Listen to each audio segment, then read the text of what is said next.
Hey, thanks for being a part of the conversation. This is Forest Stories.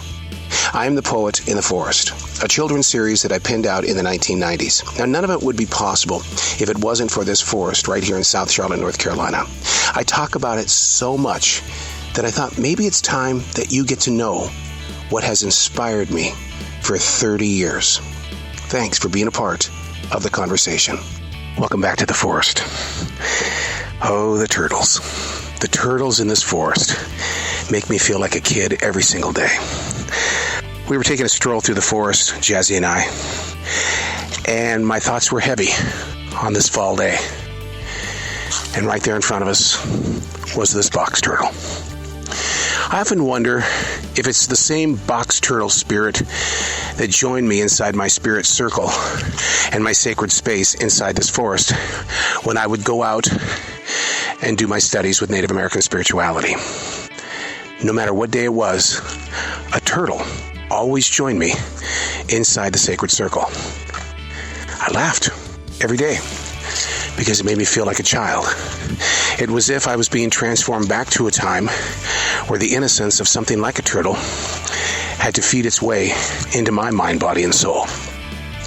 But the turtles in this forest, some can be very large.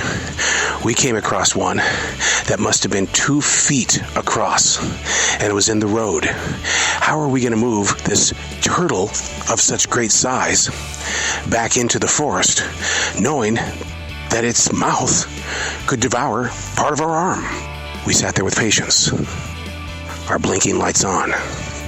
Other travelers through the forest on the roadway, they would look at us. They would think we were strange.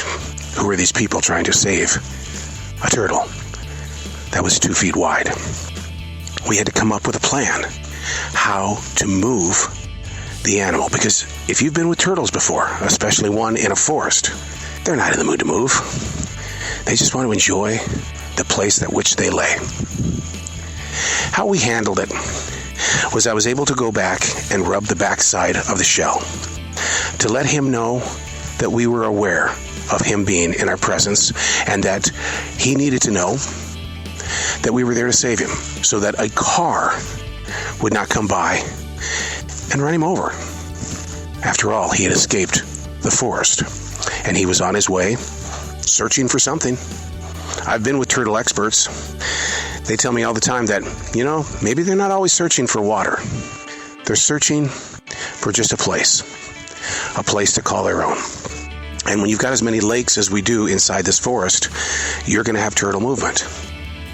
With all the turtle stories that I have read, the thing that I've always learned is that it teaches you to be mobile with your own living house, to be ready to make changes and not put yourself in a position where you're going to be challenged by the changes.